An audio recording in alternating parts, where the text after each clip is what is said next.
There are Yeah. people who said they can, and I believe them. Yeah, that's the thing. It's like I'm not discounting it. I'm saying I can't hear a difference.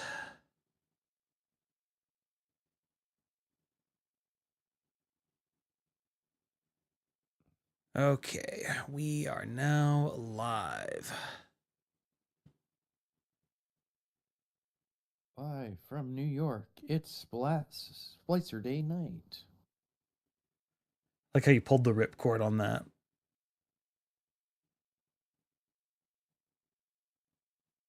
Was I not supposed to pull a ripcord?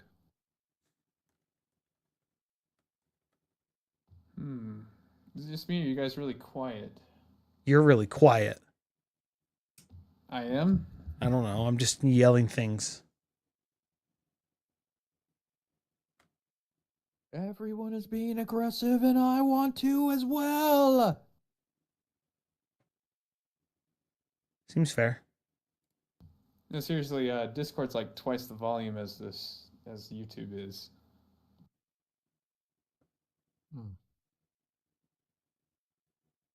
I can hear me and Splice just fine. You, Lunasaur, are a little lower than me. Well, that could be on my end. Give me a second. Although I guess I am a little low too. I'll pop him up. All right, Kami's give me a full sentence on the virtues of a blue bacon burger. I mean, blue bacon burgers are amazing. There's bacon. It's blue. There's blue cheese on it.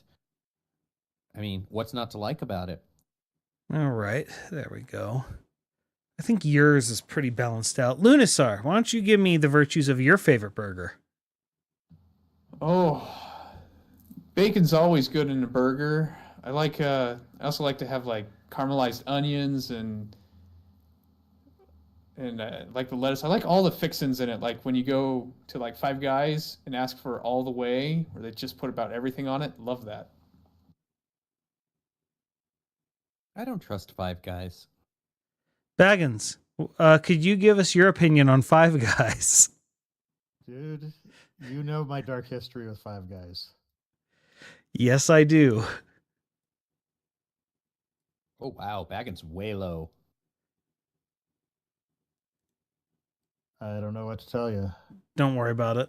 I'm working on it. How about now? I mean, I'm pretty sure it's on Splice's side of things. Exactly. Yeah.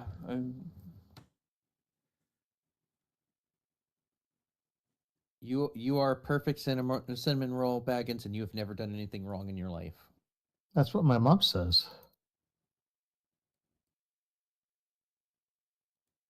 All right. Any more from Kamisite now?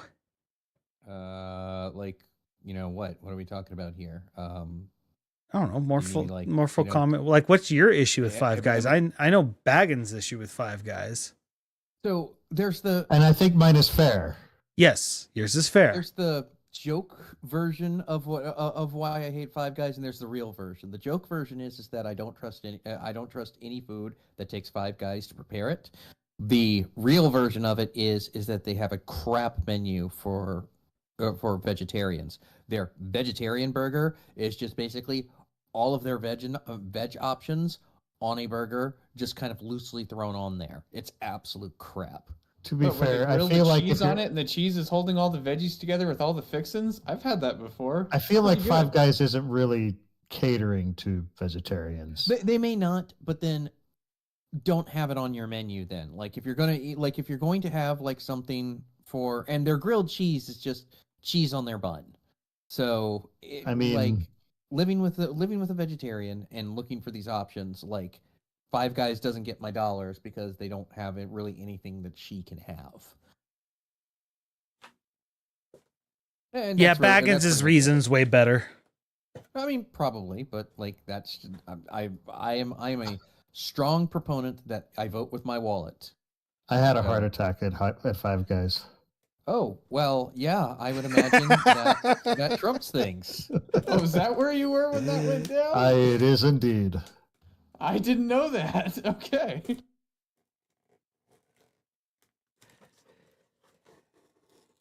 It leads to one of my favorite jokes where it's just like, number of times Baggins had heart attacks before Five Guys? None. Well, After I'd one. been to Five Guys before. That ruins the story. Don't do that. I mean, do what you want. Once again, I will reiterate: you are a perfect cinnamon roll, and you have never done anything wrong in your life. I have no idea what I did to deserve this sort of praise, but sure. All right. Well, it is time Because for of us the to get noise started. splice. So if everyone could go silent, and I'll get us started. When we started the topic of ice levels, I had to think to myself, what was the first ice level I ever really played that I could think of? And I settled on this. Super Mario Brothers 2, the World 4, which has one of the slipperiest versions of an ice level. Yet somehow I always found myself enjoying it, which is sort of the opposite of normal ice levels.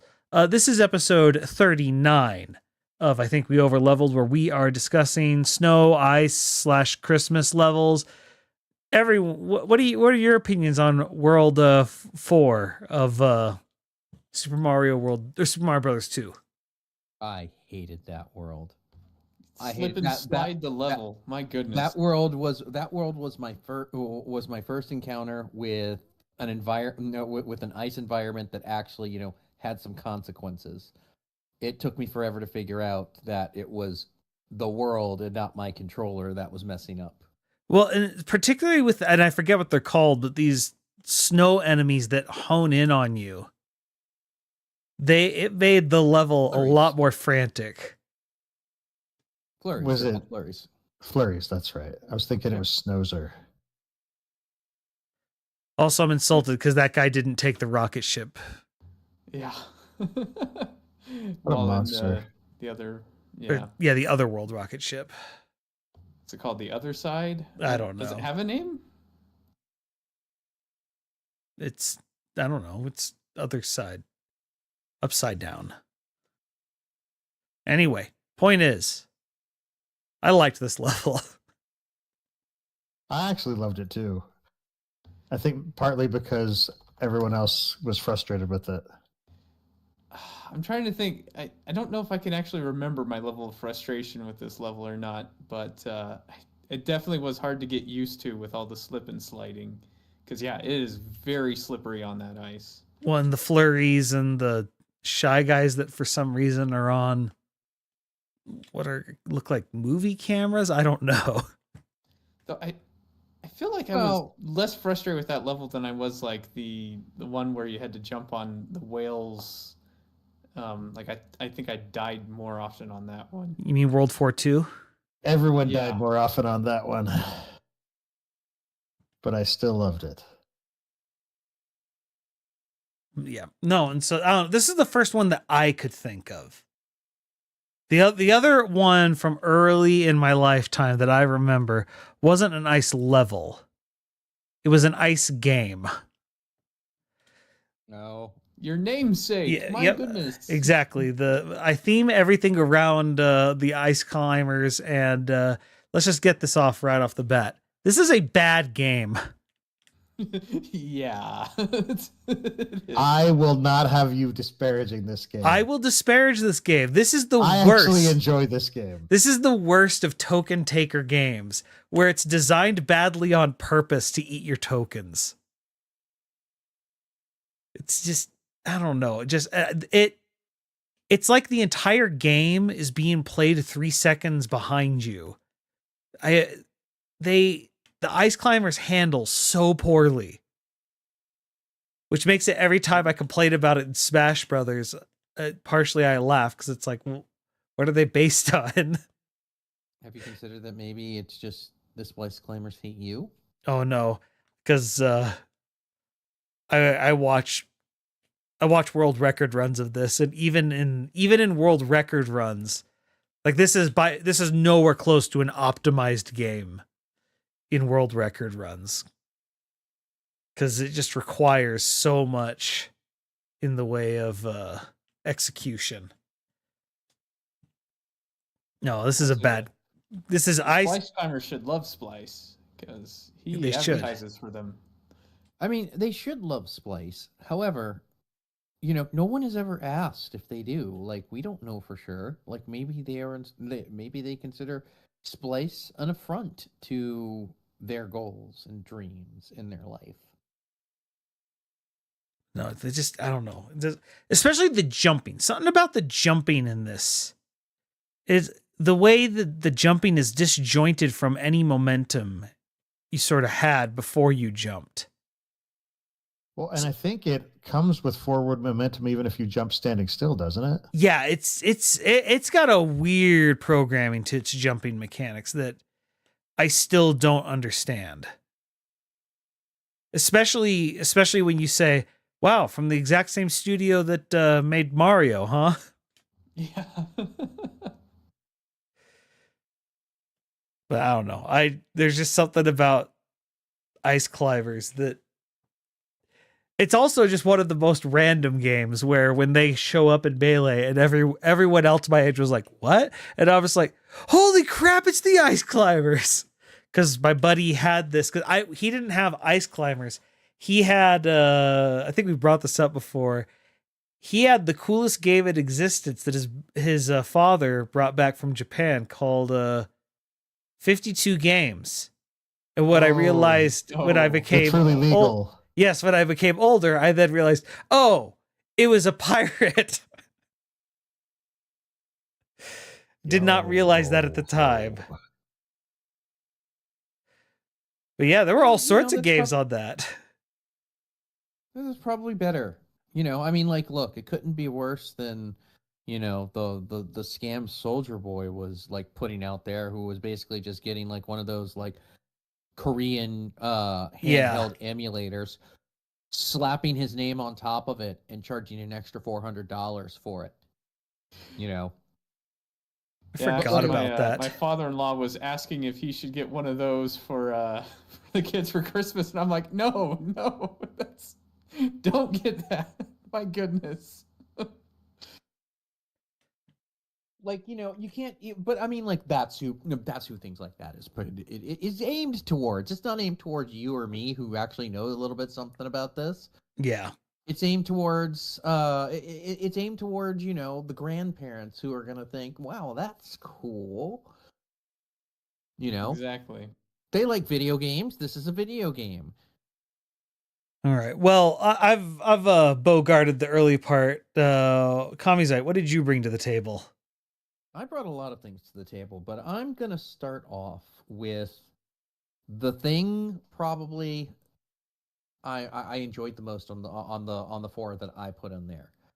So I've said on many occasions here that I did not have a PlayStation, but my best friend did, and so he had this demo, to play, which I would just play every now and again. Okay, now you really got me intrigued. Demos. Yeah, it was a demo disc. Like for those of you who don't know, PS1 had amazing demo discs. Yeah, games used to come. You used to get your consoles with games, and after they were tired of giving you full games, they just gave you a demo disc with a bunch of like little games to kind of hook you. And then after that was done, obviously it's like now that you don't get anything, so at all. And so on this disc was MTV Snowboarding, and it was awful.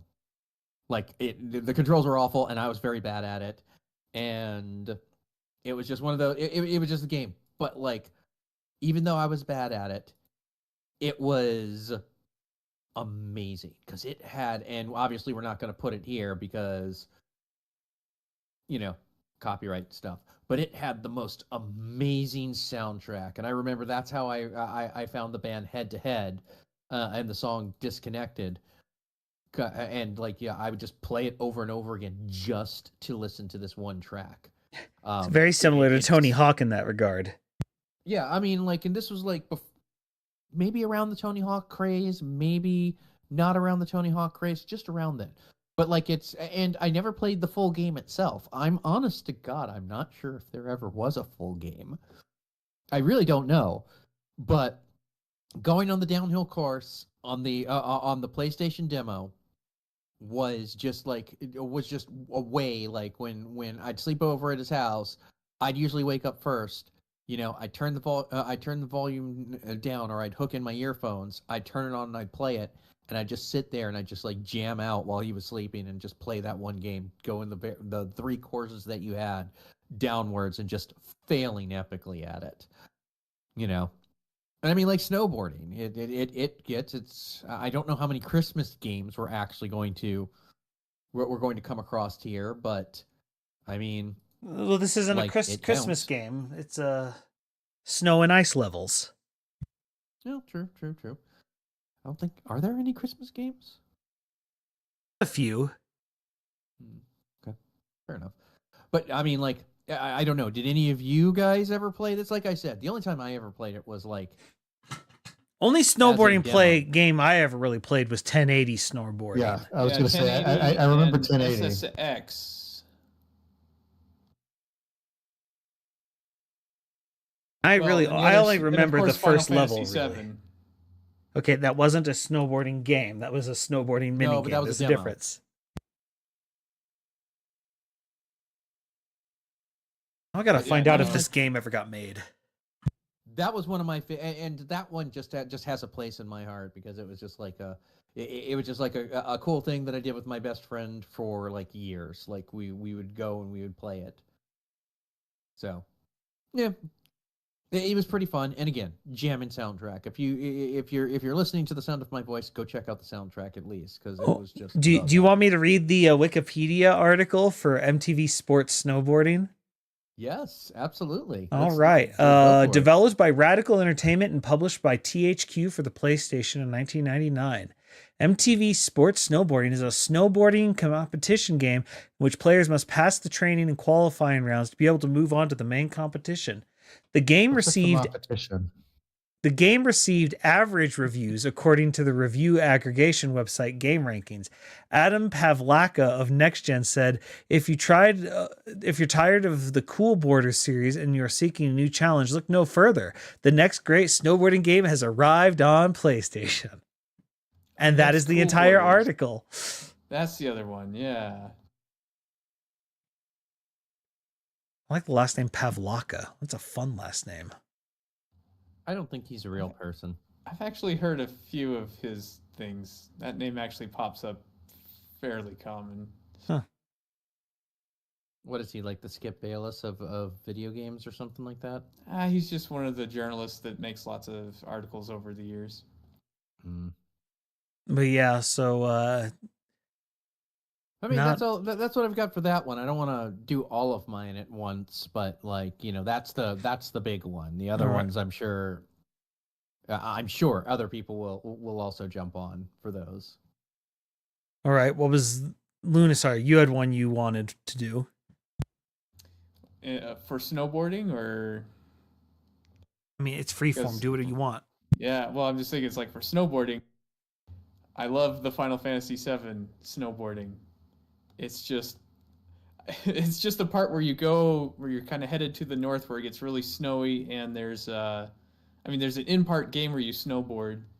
Oh wow, the color is really washed out on the video I grabbed. Sorry about that, but then when you go back to the Gold Saucer, where all the mini games you can replay them, you can replay the snowboarding one, and there's challenge to collect the balloons, and I sunk dozens of hours into trying to get perfect scores on it because I thought it was a lot of fun. Which is funny because there were like games that were dedicated to just snowboarding, and yet my favorite way to snowboard on the PlayStation was Final Fantasy VII by a long shot. I don't know. I had a lot of fun with it. Well, I mean, could you snowboard as Cloud in those other games? No. And you couldn't snowboard as Red 13 in those other games either. So yes, clearly FF7 is superior. Yeah, there's not enough games where talking dogs snowboard. I know, seriously. A talking dog snowboarding is like one of the most amazing things ever. So, it wins. Oh, excuse me. And you see stuff like that where if you have collisions, things go flying. Oh, yeah. It's just amazing. Man, you are right. This is insanely washed out. Yeah, I didn't realize it would be that hard to see anything because, one of the things I love about snow levels is I think they're so like pretty, and this is not one of those, especially this video of it. Also, just looking at this, it makes me appreciate more modern graphics, just seeing how insane some of the pop-in is on this.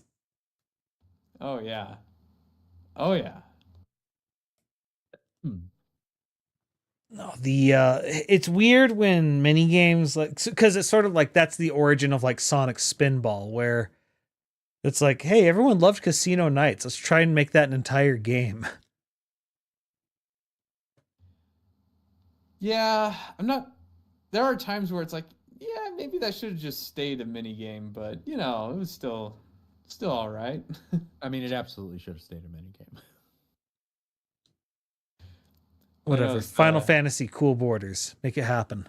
Oh gosh, Final Fantasy Cool Borders. Yikes. And you have to use the same graphics that Final Fantasy used. You can't update. You can't update it for like the new Advent Children or whatever the new version is. Like no remake graphics. Yeah, no remake graphics, no Final Fantasy. Oh, we're prettier now. No. You don't glow up that. We want the grimy, like old school version of it.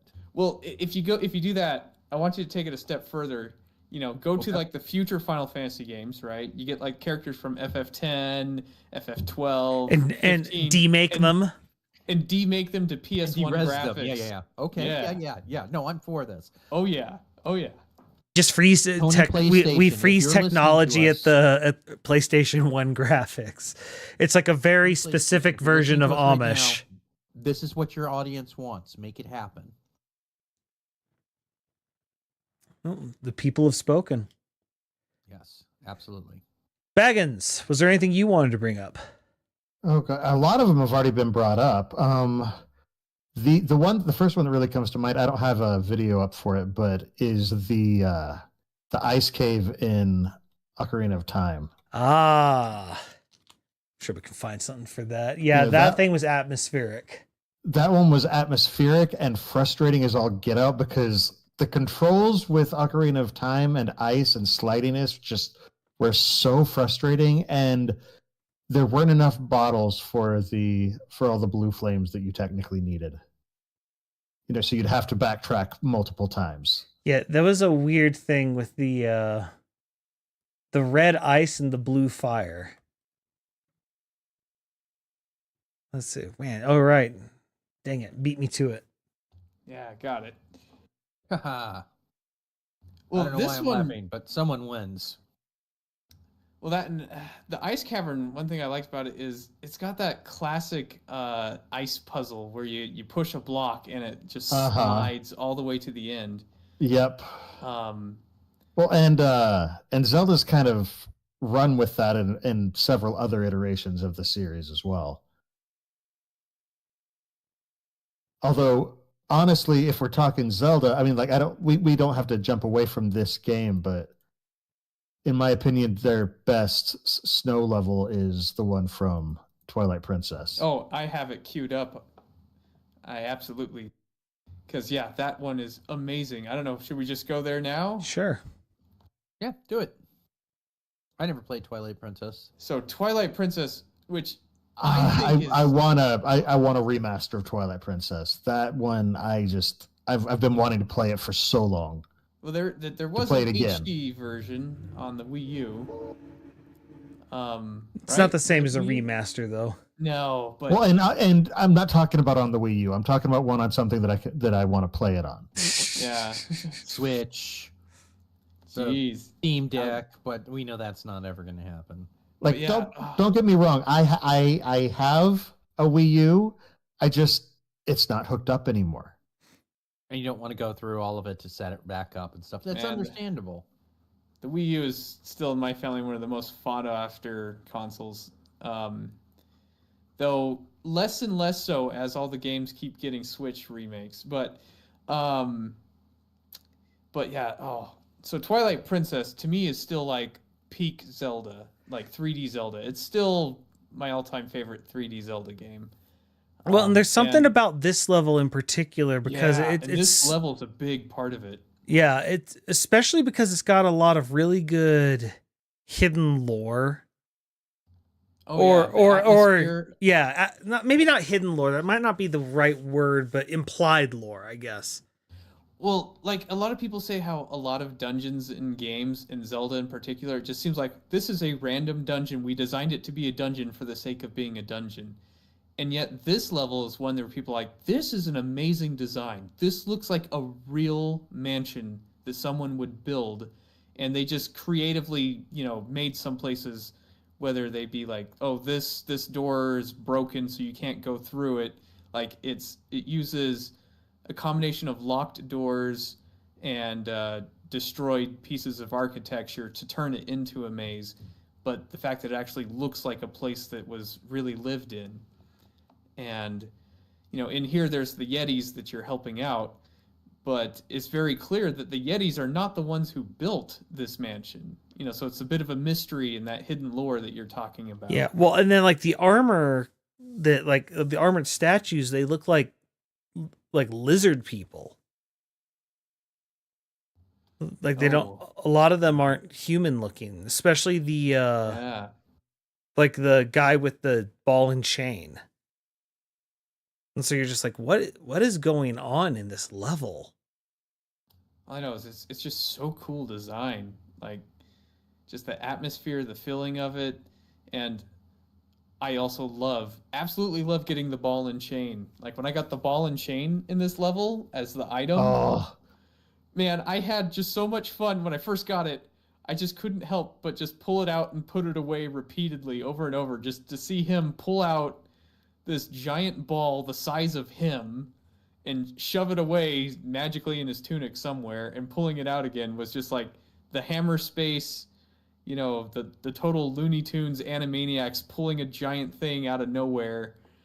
It was just so much fun just pulling that out and also like hurling that ball and chain around.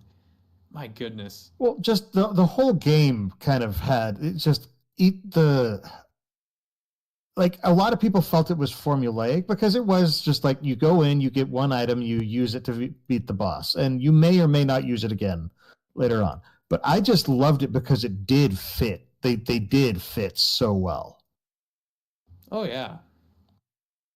And it's hard to make every item useful in every situation, but even in games where you feel like, oh, all the items are always useful, do people actually use all the items? They usually just kind of have their favorites and use those. Well, and here's a segment right here that I also really like. I love the ice, but you can see through it to the chasm below because it's or maybe it's the reflection above. But either way, it makes it feel like it's dangerous. Oh yeah. Oh, yeah, this place just exudes atmosphere, and that's a lot of like the really good ice levels. They have just atmosphere to them. Well, I mean, and this is one case where it's like it does look pretty because I mean, just snow blanketing like the scenery just makes it more beautiful, in my opinion. Like, um,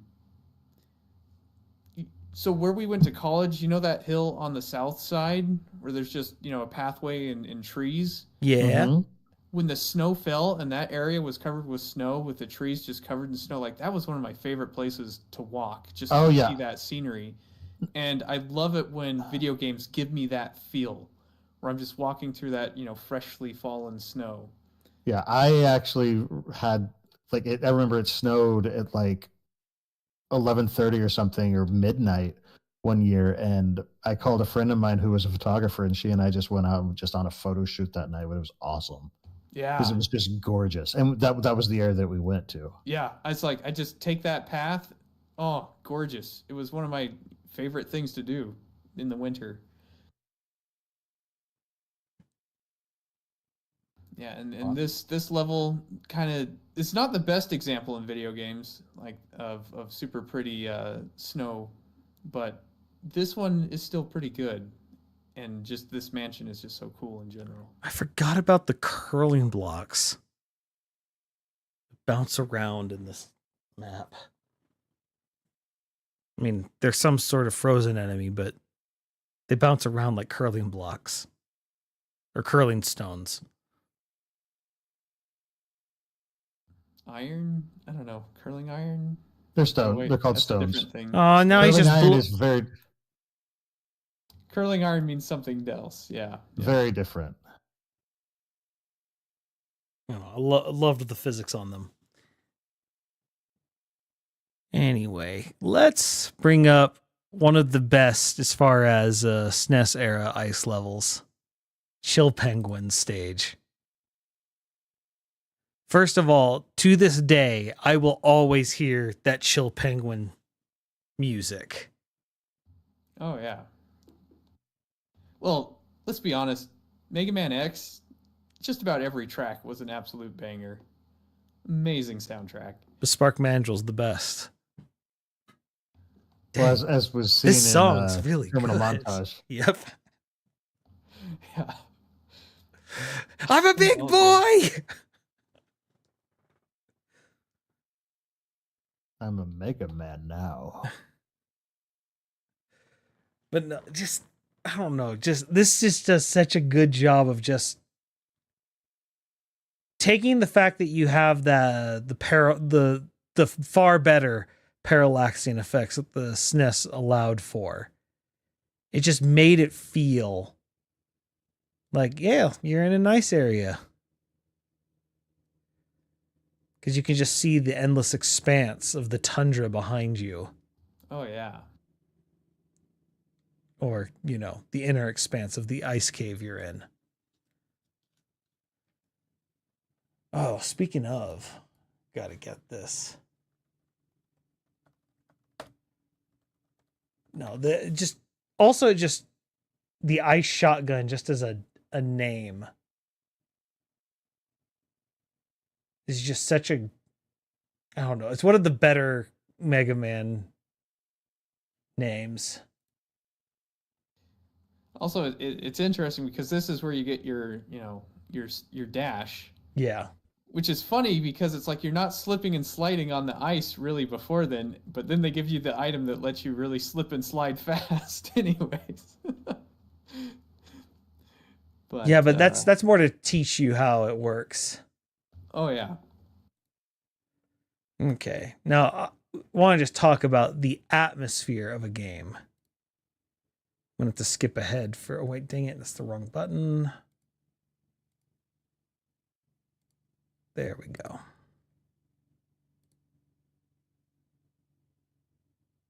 Donkey Kong Country. The ice levels in Donkey Kong Country. What's so cool about this is if you pay attention to the background, you can see that in the distance it's snowing. And in a lot of these ice levels, the further you go, the thicker the snow gets in the background until it keeps like moving up layers. Until eventually it'll come into the foreground and you're now in the middle of the snow. Just great use of all the layers the SNES had. It's like now you're in the thick of it. That's pretty cool. Right? No, Donkey Kong just in general has... The Donkey Kong Country series has some of the best atmospheric levels, but the ice ones in particular I found to be very good. Just because, again, the very clever use of their layer to sort of tell a little bit of a story, like just the story of, yeah, you start off, there isn't a storm. It's off in the distance, but slowly it overtakes you. And especially when you get to the levels where the wind is blowing, you have to work against and with the wind to make it work. It becomes important. Anyway. Although this isn't the most atmospheric snow on the SNES. I'm going to let you three take maybe the most iconic introduction to a video game. Yes. Oh, this Uh, is. I think this is the moment where I realized I loved snow levels in games, honestly. And it wasn't even technically a level, but like this intro, man, the first time I popped in that cartridge and turned it on to this. I mean, look, this may not seem impressive to the younglings who didn't, who are kind of used to cutscenes, but to see a cutscene like this in a video game was Well, dude, it's this like was peak amazing. technology right there. it's most games didn't have opening credits. Yeah, most games didn't have opening credits. Most games, like, if it was a cutscene, it was Ninja Gaiden where it was like a still image of a guy's face, you know? But to see this, someone walking in a snowy tundra up towards this town, it's like in giant mechs of armor. Just, oh my gosh. And with the music playing and everything, just amazing.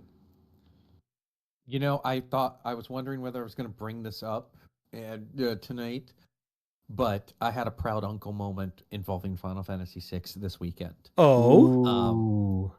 So, Monday was the 7th birthday of my wonderful niece, Miss Princess Gogo Gogurt Gojira. Um, and because Uncle Chris is Uncle Chris, he went over to help mommy and daddy set up for the party on Sunday, which she had all of her family over.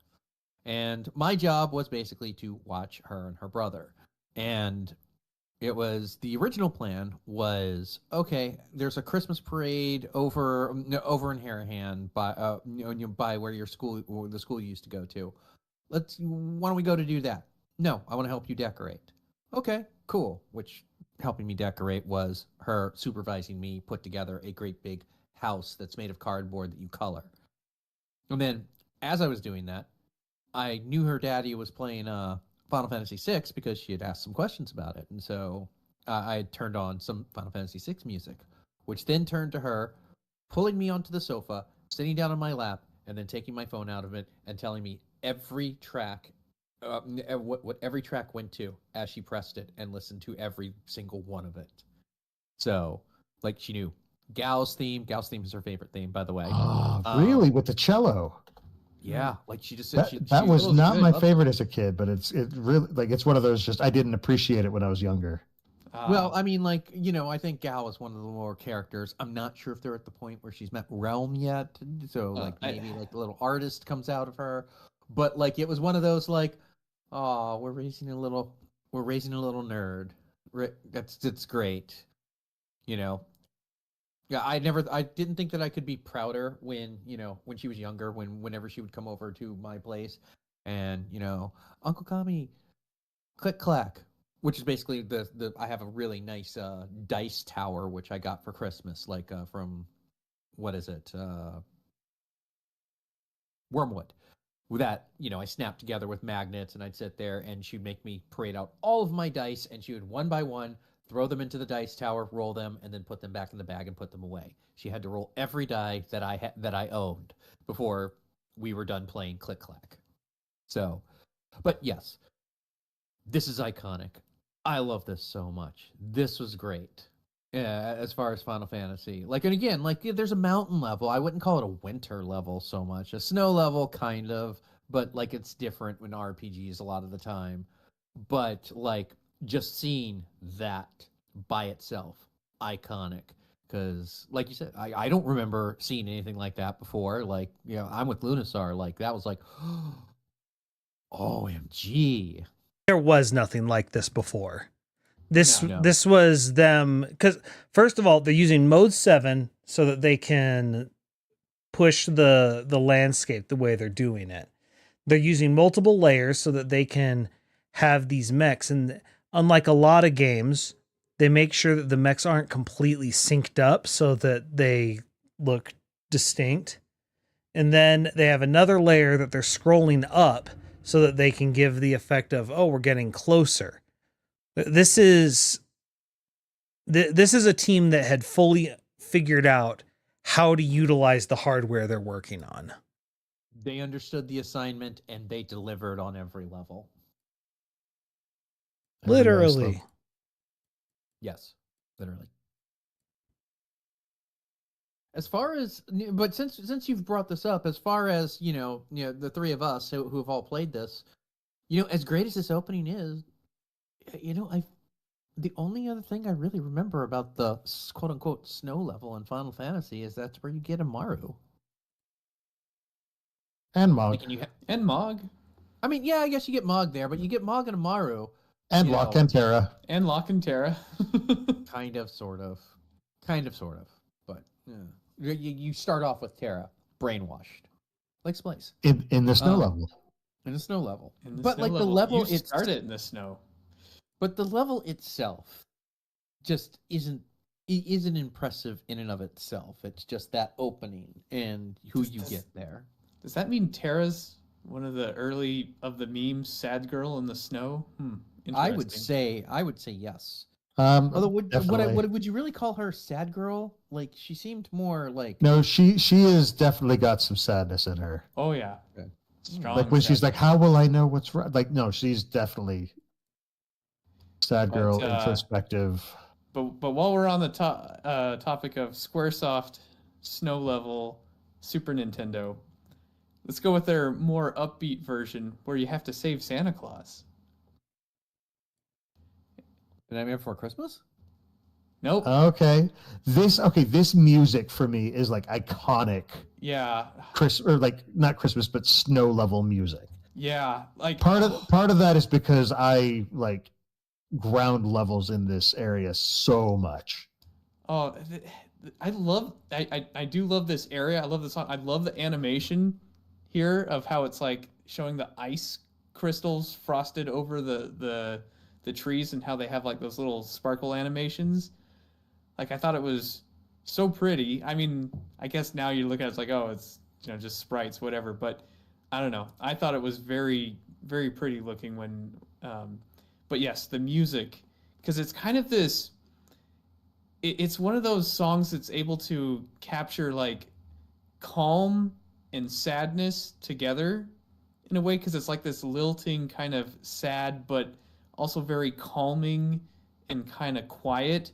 And I think it really captures that feeling of in wintertime where you go outside and there's that quiet calm.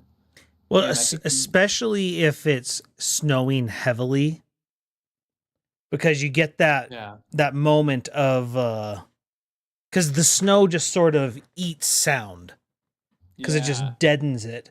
And so, like, especially if you can get a good Christmas Eve snow, it just, even in the middle of a city, it'll suddenly just be silent. Yeah. Because there's not a lot of cars on the road, and it's just it's so peaceful, and I love it. It's so peaceful, and of course in a game you don't want to actually just make it dead silent, because that would actually be more weird, and so you have to make music that somehow captures that silence, gets that across. And I like how this one achieves that, and it's also that where you could just, like I say, it's a sorrow, a sadness, but it's mixed with that calm and peace. And there's something about that mixture that just, I don't know, every time I hear the song it tugs at my heartstrings in a way that's hard to fully explain. But yeah, I love this ice level. And then you find Santa's house here, and there's Rudolph, and he's complaining Santa's missing, and you need to go save Santa. And you do. So good job, you. This is when Squaresoft saved Christmas. It's an odd sentence. I'm not sure I would ever let Squaresoft take credit for saving Christmas. They've done... I don't know. Squaresoft, yes. Square Enix, maybe not. No. Fair enough. Don't catch the Squeenix. That's what Splice came home from the convention with. He did not come back with the Squeenix. I came back with the flu. If anything, he came back with the Silence Divine. And that was a very French joke for... very deep cut. Okay, then. It's a Brandon Sanderson thing. Okay, gotcha. I You figured have it to was. you have to know like 4 different levels of Sanderson lore to It's a very understand deep it. cut. Look, I'm like just on level 1, and I'm probably only ever going to be like top level Brandy Sandman fan. But you know, hey, I've got a snow level that I'm pretty sure everyone here has played. Okay. So it only comes from the best Mario game ever, and that is, of course, Super Mario is Mario missing? 64. Oh. Mario was never truly missing. He was always in our hearts.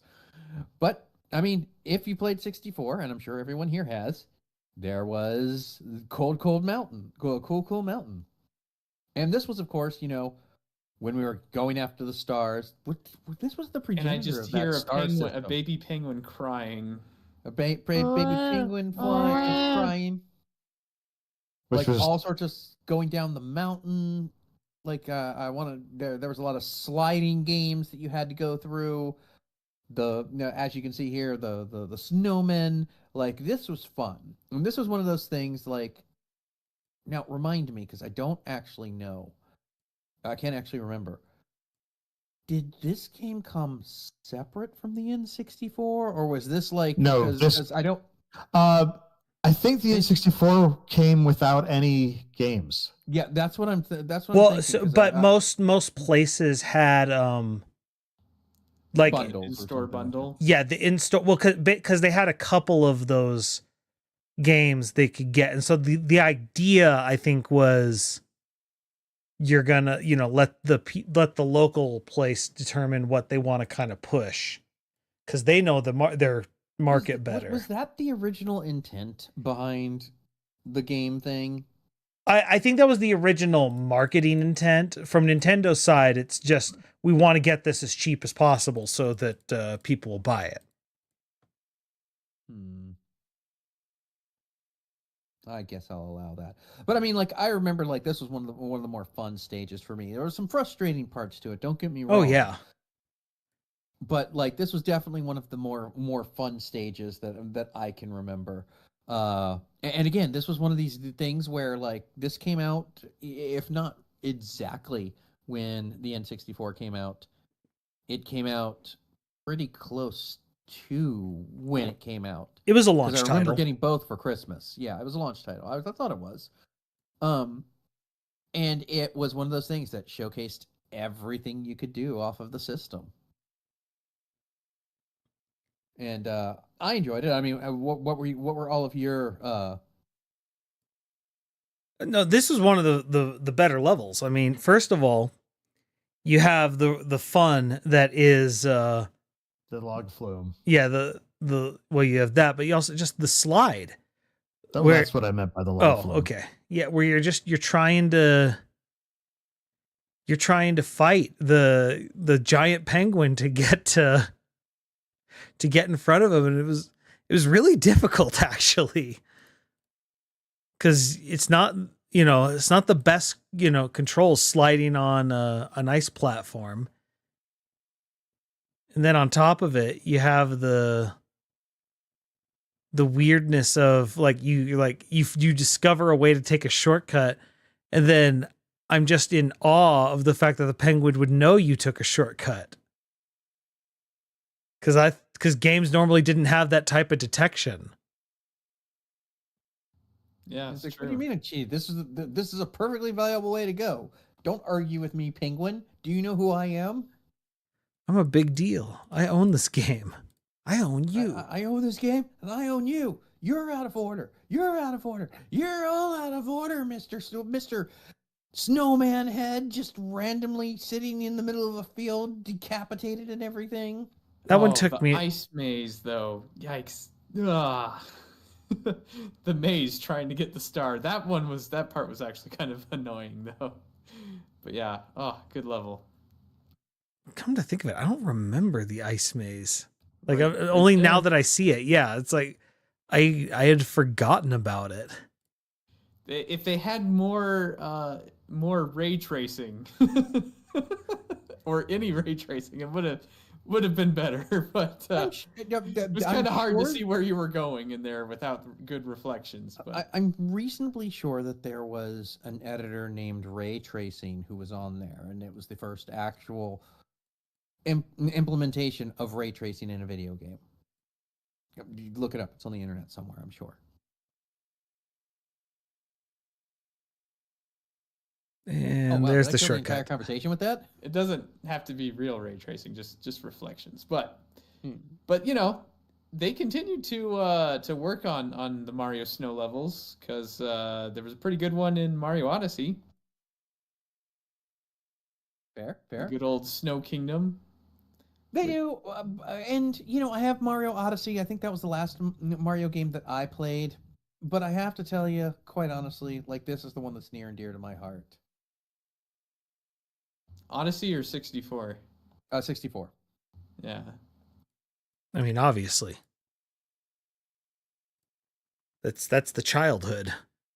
Yeah, totally. Well, and I also like how the, Shiveria town, how its architecture kind of has that, Norway, Sweden, ice country look to it. Like, I kind of like it when they can make the architecture match. But not match too closely. So it still feels a little bit alien. Yeah. And, got to have your obligatory walk across a winding path on a nice level. Yeah, though some of those weren't my favorite. Though I did kind of like how they gave you a reason to capture a Goomba, though. Yeah. Because, normally you're like, oh, Goombas are lame. Why would I want to play a Goomba instead of Mario? Well, they don't slide on the ice. Because, they haven't ever slid on the ice in all these years.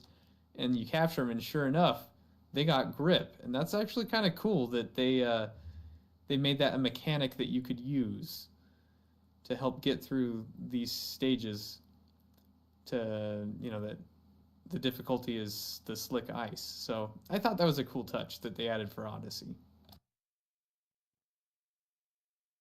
I forgot about this, totally. Where the Goombas are just like, what?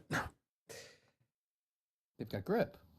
Yeah, if you capture a Goomba when you're walking around, you don't slide. No, I meant just, sorry, in the video themselves with the... where the floor drops out and the Goombas are just sort of standing there Scooby-Doo-like in the air. Anyway. No, my favorite ice level, though, talking 3D platformer, has to be Banjo-Kazooie Freeze Easy Peak. I love this ice level. First of all, the music is just so Christmassy. This is where you also get your first ever use of the buzz bomb, which you eventually use to launch yourself at all the snowmen and turn off all the or like push in all the buttons on the giant snowman in the middle of the stage. They got sledding, you're picking up presents, you're delivering Christmas lights to the Christmas tree. You're landing a sled on a giant panda bear, so he'll cough up the Jiggy that he ate because he's an idiot. This is just, I love this level.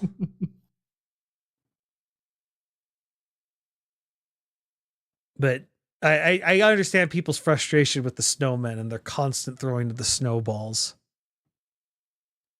Because those guys are freaking snipers with them. They have got an aim, like using aimbot to be sure. I think Yooka-Laylee had that too. Yeah, where you're just constantly being pelted. Well, it's fine. I'll have to trust you on that because I never played that game. Such a shame. This game is so freaking good. I love it. But no, I love how it's lights trying to make it to a tree that you're helping out. Yes. Although the speedrunner apparently, if you're not looking at them, these I think they're called nabbers or what, I don't know, whatever, these guys that eat them. They won't spawn if you're not looking at them. So in the speed run part, if you're doing 100%, you activate it and then you turn and look away, and it's a moment where you can like look at super chats and stuff. Huh. Interesting. Yeah, I was just like, that's disappointing, but at the same time, I get it. Because heavens knows they need a moment to look away. Especially in 100% runs. No, that's really cool. The Christmas trees and the gifts. Yeah, it's cool stuff. Well, and you go through, like, this is, so you light up the tree, and then you have to go through the star a couple times to make it permanent. Ah. That sounds fun. Yeah.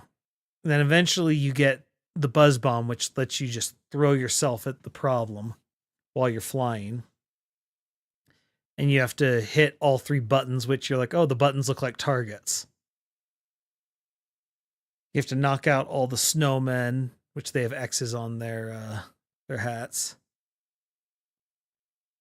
No, like, this is the level is involved, and it's involved in a fun way that I think a lot of these I don't know, I don't think a lot of these levels tend to do.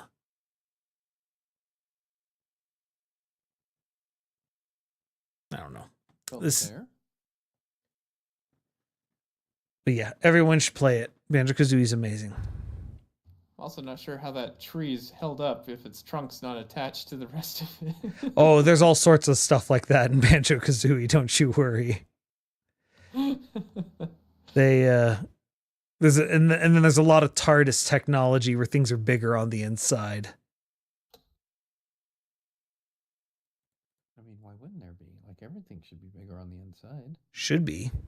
Isn't. Fair enough. Anyway.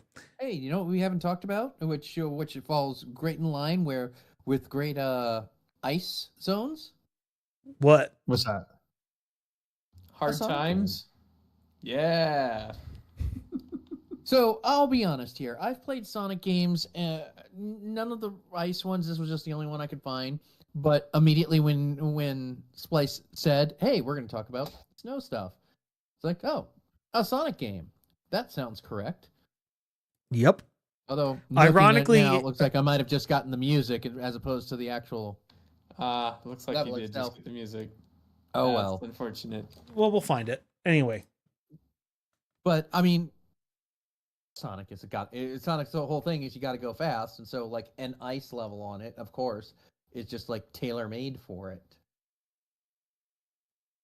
Of course, it's funny is most people remember the music and they associate it with snow, but the more you learn about the song and the history of the person who wrote it, you realize he didn't write that song at all to be for an ice level. He just happened to be like, this works, I'll use it. But like this was talk about like things that change, like the fact that it goes into out of nowhere a snowboarding section. Yeah. Just to start. Well, yet another snowboarding game that we can talk about. True. Well, the snowboarding intro is actually, it was a really cool like change of pace. It's a set piece is what it is. Yeah. It was a pretty cool one. Yeah, no, it's frankly one of my only complaints about like the Sonic films have been like they had a whole snowboarding section in the second film, and it's just like, where's Ice Cap Zone music? Yes, why aren't they playing at least? It's like if they weren't going to go full, like they wanted to keep it more, full music. I'm like, well, you could play the original song, Hard Times. I'm sure the Jetsons would be happy to add it for another Sonic thing. Yeah, no, it was such a missed opportunity in the movie, that's for sure. But yes, for those who don't know, one of the composers that worked on this was the pianist for the Jetsons, and he used one of the songs that he wrote that they played called Hard Times, and that's where Ice Cap Zone music comes from. That's pretty cool. I didn't know that. Yeah, and it is good.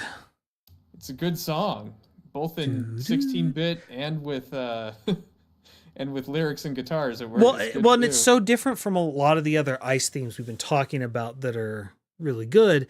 Because a lot, we were talking about with Secret of Mana, where there's sort of a almost a peaceful melancholy a lot of times associated with these winter levels, because winter is the time of death. And at the same time, it's interesting that we associate these hard times, to tie it back together, with peace, because it's also associated with being together as a family. And so it's this interesting mix. But you get something, and then the other thing you tend to get with winter music is tends to be Christmassy, and that's more the Freeze Easy Peak, for example, where it's there's sleigh bells and all that other stuff. But this is just, jazzy, is that the right word for it? I don't know. But it's jazzy, it's rock, it's do do do do do do. I mean, it is. I mean, it's kind of a classic rock, jazzy. It's a jazzy classic rock song. It really is. All I know is it's so freaking catchy, and no one exists that doesn't like Ice Cap Zone music. It can't happen. It should exist that doesn't. No, everyone loves it. I'm confident. That escalated quickly. Well, I'm just saying there's probably somebody, there's contrarians out there who'll be just like, well, I don't like it because Splice likes it. Nah, that's insane. No one would do that. I mean, the world is insane. I live here. Believe me, I know. But yeah, so there are. It's funny you mentioned that peaceful melancholy. Well, actually, I guess it's not funny at all. But that there are a few others that part of the reason why I love the level so much is because of that peaceful melancholy. And yeah, I do think Ice Cap Zone's the only one that is a super upbeat, jazzy rock song. But I don't know, it's kind of weird because usually I love the peaceful, quiet music, and this one does kind of stick out as something different, but yet I still absolutely love it. But one of my favorites is actually from Xenoblade Chronicles. Okay. And that's Valak Mountain. And well, this one I actually found. They found just a place where you could travel to and just kind of have a nice view. But the thing I found really interesting about Xenoblade Chronicles in general as a game is, even though it was on the Wii in the time that there were like PS3, Xbox 360s, and really high-end PCs, is the game I actually thought did the best job of like making beautiful scenery to just go and find a place and just kind of view and see what's going on, was Xenoblade Chronicles, and had the best transition from day to night. I kind of wish this video he was panning around a bit more, but in the daytime, both daytime and nighttime, it does have that kind of very peaceful, melancholy music. It gets even more so melancholy at night, and I think it's just gorgeous music. But in the day, it's a nice, pretty snow level, where you got that nice dusting. But what's even better is how this place turns when it becomes night. And let me skip ahead, see if I can find that. Yeah, so when it turns to night, those crystals start emanating like a laser light pointing straight up, and kind of have this almost like laser show effect in this snowy area. And it's just gorgeous to walk around and explore in this area with that peaceful, melancholy music playing. It's just so soothing. Just so soothing. And I love Xenoblade Chronicles. And this area in particular just was just such a treat to just travel through. It's kind of like, it's one of those games that you can enjoy just walking through the scenery as if you were taking a walk in a park, and I absolutely love it. I mean, yeah, that's gorgeous. I wish I had more to add, but Yeah. The another game that I think has amazing scenery and a nice melancholy song is one that I'm sure you have plenty to talk about, though. And that would, of course, be Metroid Prime. Oh yeah. Findrana Drifts. This Like, first of all, Mm-hmm. the fact that this is the area you come to, and you, I think it's either when you first walk in or when you walk back into the Findrana Drifts main area, or this might be it. You sort of just the panning. Yeah. The first time I walked in this area and saw that, oh my goodness. And there's just that piano. Oh, and that piano's playing, and I'm just like, this is gorgeous. This is gorgeous. Granted, I thought that about a lot of this game. Like, this is what really showed me what the GameCube was truly capable of. Just so much of this game was absolutely gorgeous, and this level more than any other. Well, especially because it wasn't like the GameCube was known for its gorgeous graphics or anything like that. It was, it was like, yeah, it's nice, it's decent. But most of the time you wouldn't say gorgeous. That tended to be its, its competitors, but not this game. This game was pretty. Yeah, which is funny because you'd think that a game that's kind of meant to feel isolation, alien, scary. But I think that's why this works in particular, is because this definitely it gets that wintry feel of when you're alone in a forest. Yeah. And I mean that's all over the place with this game in particular, especially with the way they do the storytelling. You're meant to feel alone. And actually they do that here cuz like before it's kind of peaceful, and I think it might be about here where you walk back out, and I think does it go to a cutscene here? No, it's when you come back in later.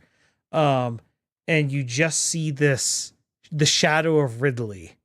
Oh yeah. And you're just like, "Oh, I am nowhere close to being able to face off Ridley. Please do not make me fight Ridley right now." And it's just he just is sort of in the area. It's just this there to remind you. Danger is Danger's everywhere. yeah. Danger, watch behind you.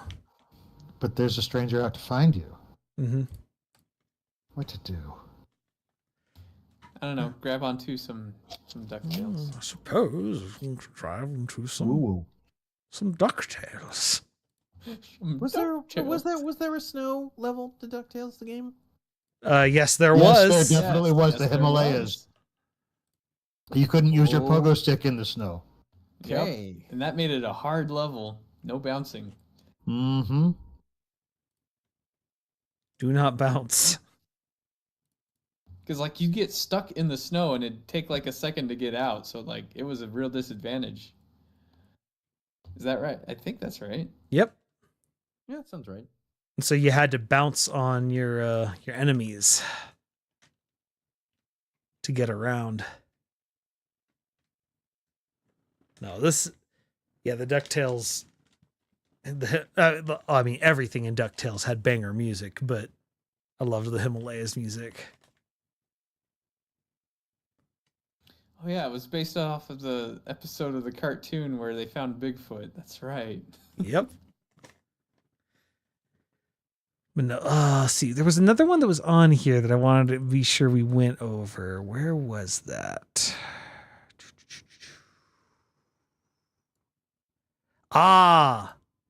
Speaking of ice levels, the battle for Hoth. Oh yes. Yeah. Yeah. I threw that one in there. That was going to be my finisher. But yeah. So you went with Battlefront. When I think of the Battle of Hoth, I actually go to the 64, the Rogue Squadron first. There's Rogue Squadron. I was also thinking Super Empire Strikes Back even. Oh, that's true. The Hoth mission just lends itself so well to a video game. It wants to be so much. Oh yeah, 'Cause it's I like mean, you got your in shadow Rogue of Squadron. you have your shadow of your Colossus that you have to take down this thing way bigger than you.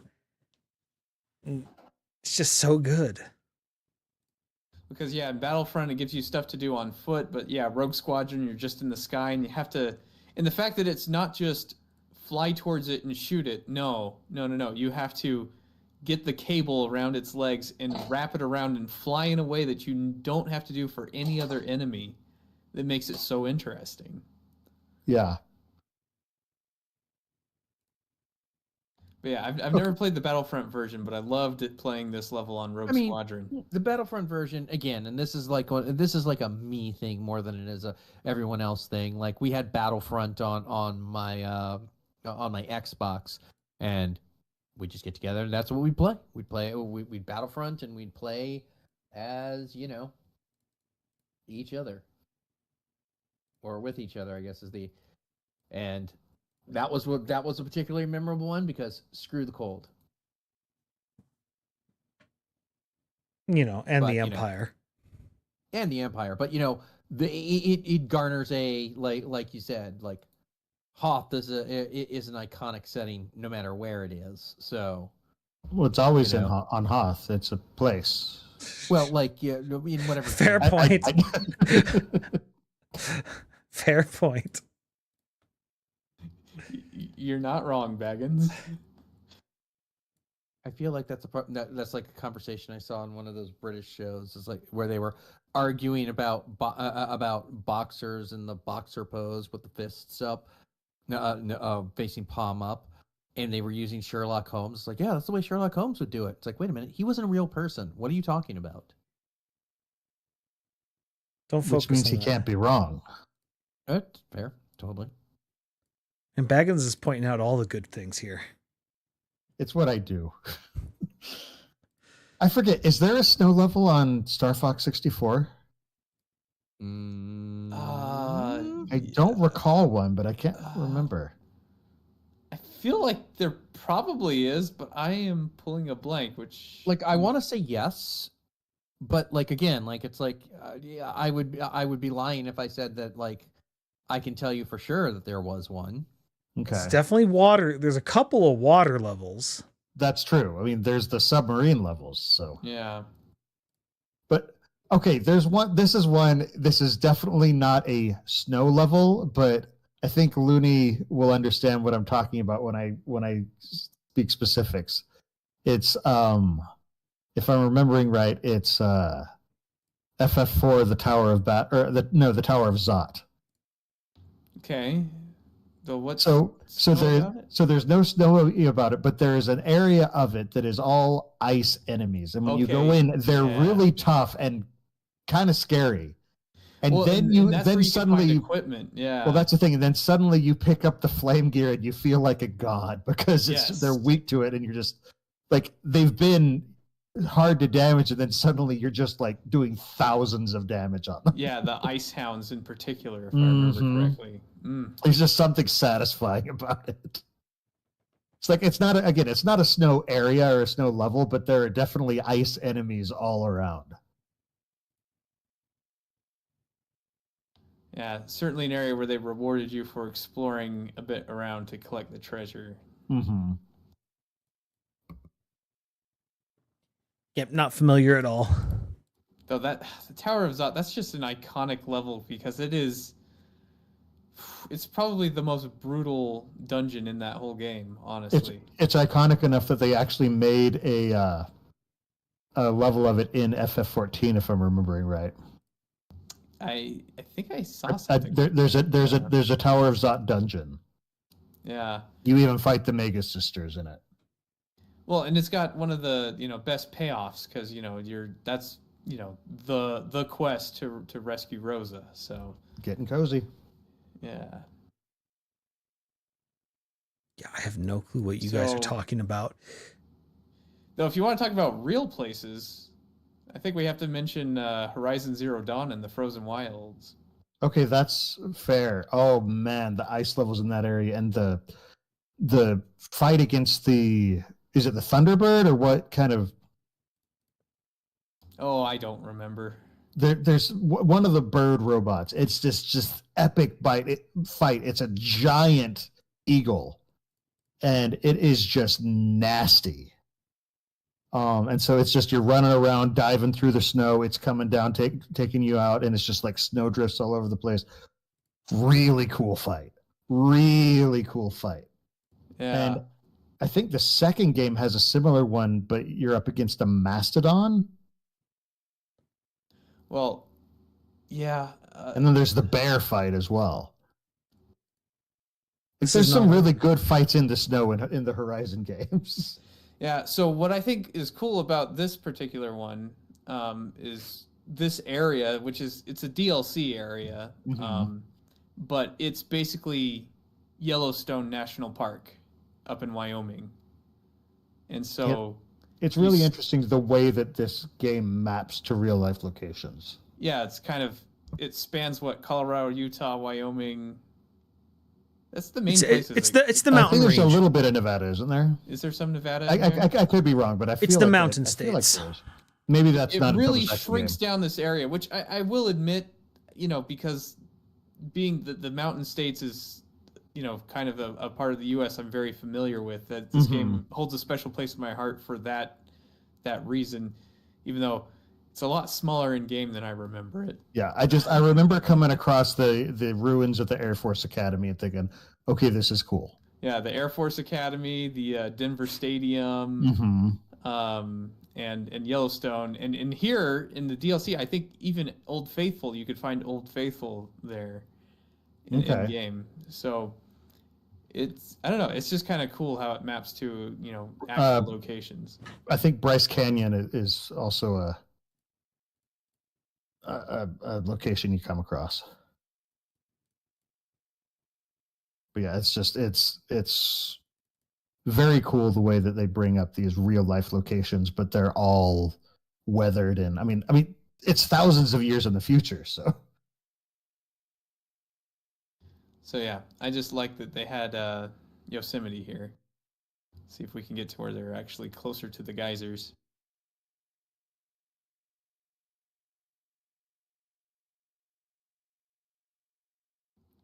I don't think I actually finished the DLC now that I think about it.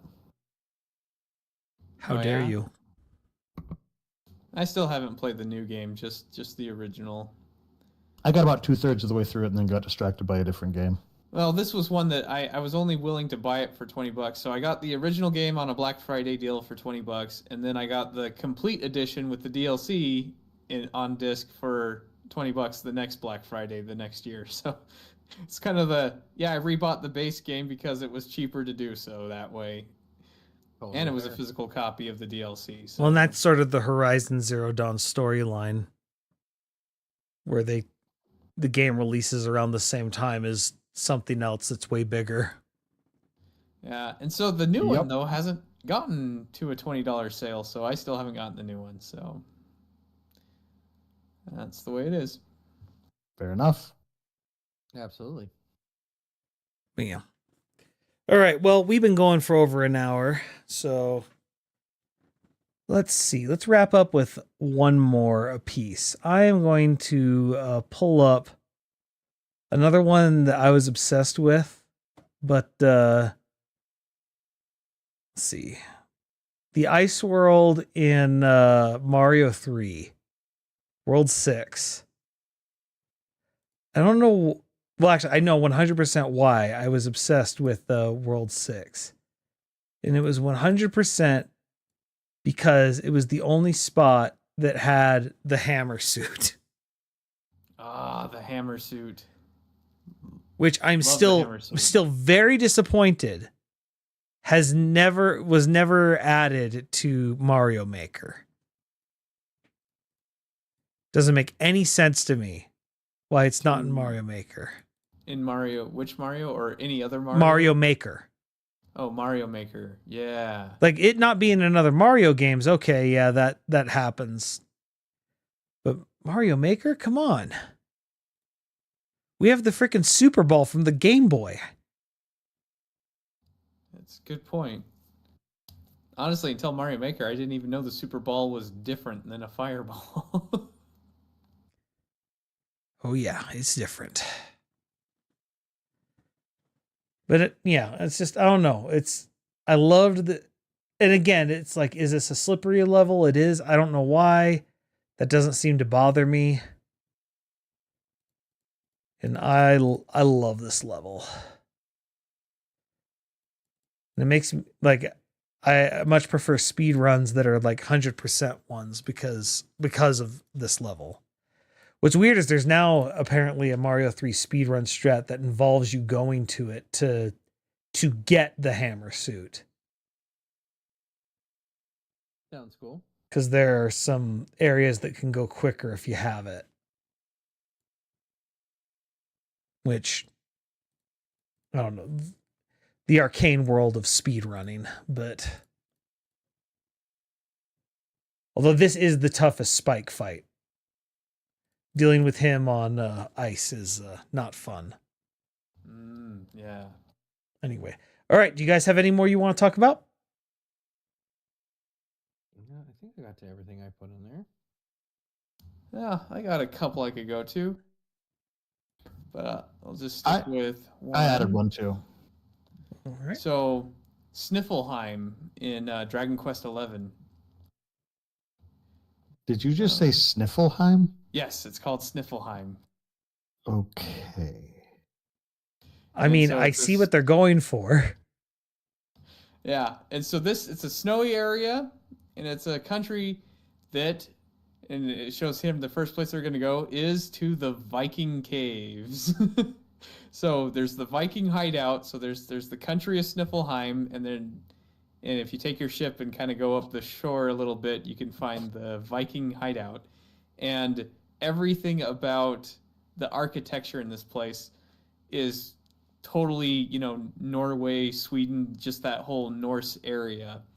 And I kind of love how they, pay homage to, I guess, Norway.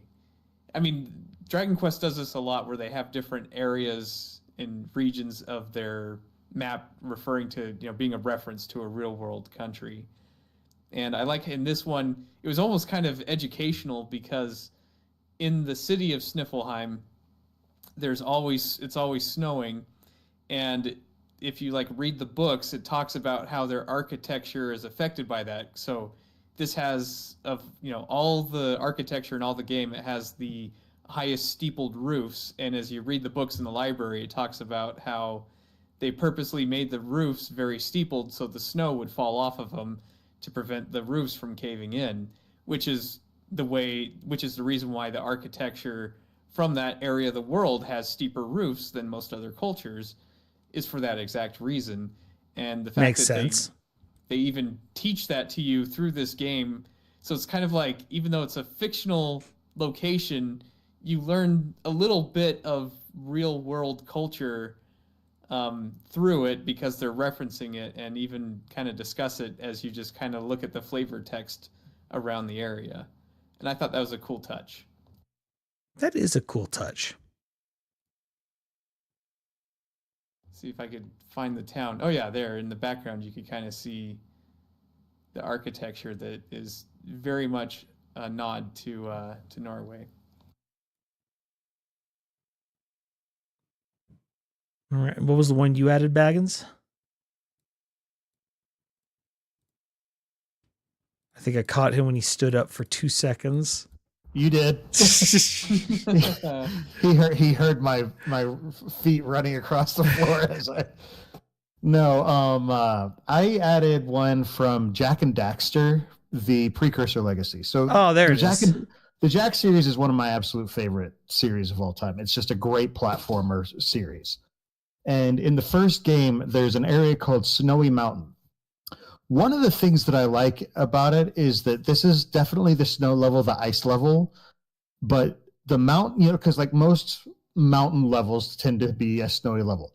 The mountain that you're on is a volcano, and so it plays with both fire and ice at the same time. It's kind of a really interesting just mix. It's a way to mix them together. The same sort of thing happens in Metroid Prime, like we were talking about, because you have the Fendronal drifts, but then you have an elevator that goes straight into whatever that hot area is. Magmore Caverns. Magmore Caverns, that's the one. And this person is playing risky.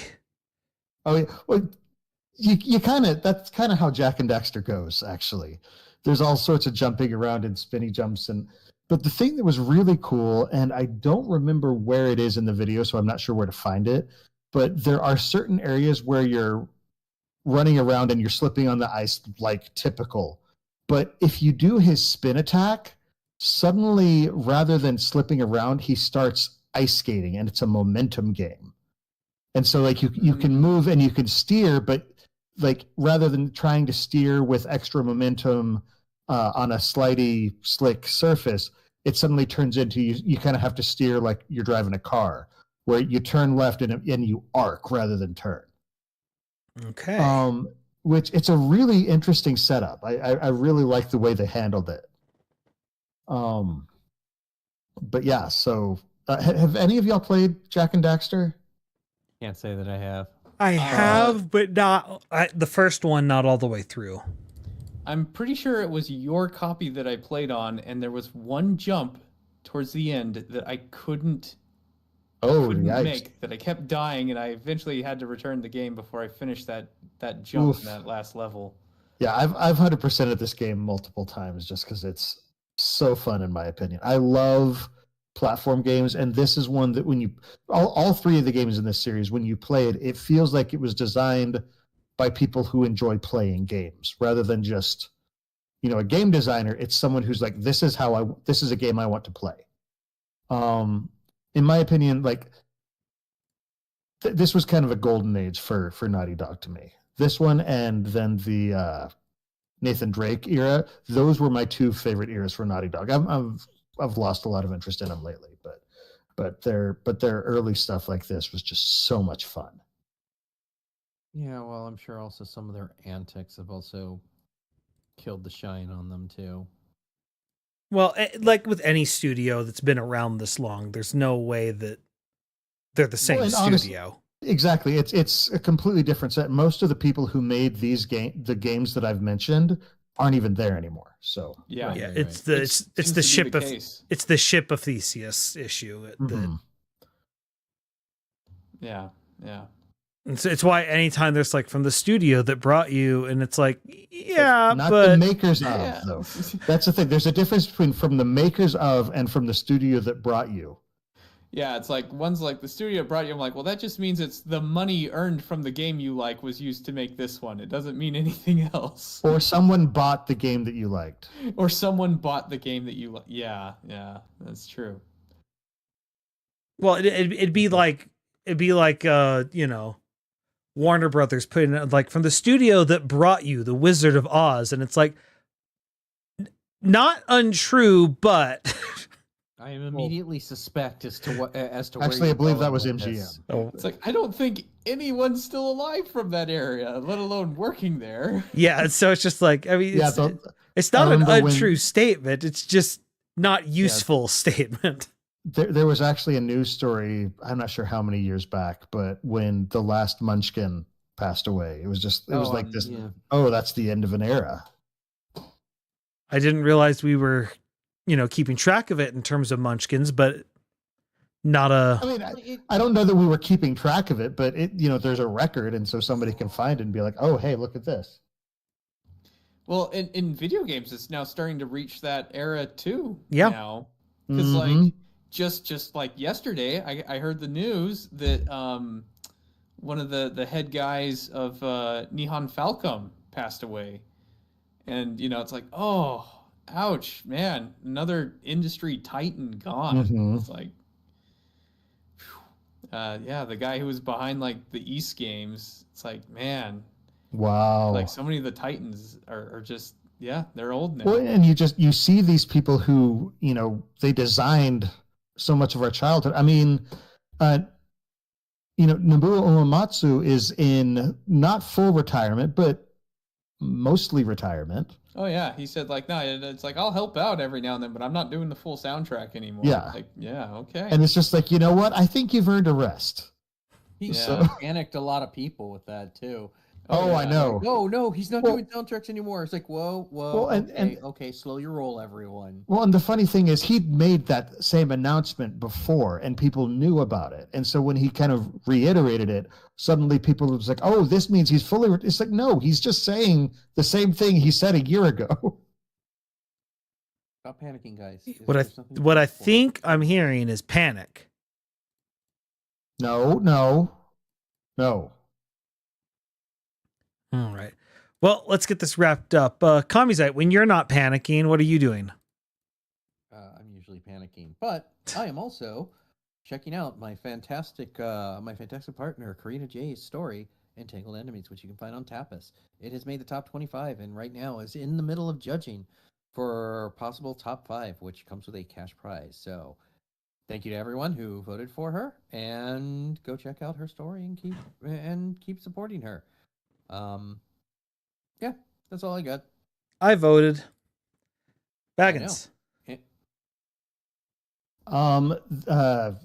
Splice and I also have another podcast about Brandon Sanderson's Cosmere books. It's called the Sandersonian Institute of Cosmere Studies. We are in major, just epic, like deep dive mode now, because he just came out with book 5 of the Stormlight Archive, which is the end of the first arc of his massive series. He said he's basically at the halfway point of the Cosmere right now, which Wow. that's a big deal. But this wrapped up the first arc. So there's all sorts of plot threads that have been closed up and other ones that have been ripped wide open. Yeah. So, again, this is the halfway point for the main story. So they closed the first arc, but the story is definitely far from done. And so we're in all kinds of speculation mode. We just did our most recent episode was our all 3 of our reactions to the to this book, and it's just wow. There's so much going on in it. I had a good time. So, and yes. then Lunasar. That's what's important. So I'm still doing the Advent of Code that I mentioned last week. There's 1 week left, and I actually was starting to of my coworkers who had signed up together, I'm actually got to the finally part. I'm like, yeah, I'm winning, and then someone else joined the work group, and it's someone who's been doing it for like a decade and is creaming me. So I went from first place to being second place, but it was all good. Also, I am a little curious if there is someone in the audience who listen to it's like, wait, you wanted to talk about how a game gave all this nod to Norway and the Norse, and you went with Dragon Quest instead of Skyrim? I wonder if I nerd sniped anyone with that one. But yeah, also Lizzie does her shiny hunting streaming on Tuesdays and Thursdays, and you can catch her at Lizzie Petrichor on Twitch. So yeah, there's that too. All right. And then you can, of course, find me at twitch.tv/splicestream. Over the Christmas break, we're probably going to do a little more trivia stuff. I'm thinking this Thursday, so tomorrow, I'm going to probably do something we haven't done in a while. I think we should do some GeoGuessr. It's been a while. Oh, wow. That really has been a while. GeoGuessr is a ton of fun. I figured that could be fun. Sounds exciting. All right. Well, I wonder if you'll see some high steepled roofs. Probably. Well, I think we over-leveled. It's funny because it's shivering. Thank you.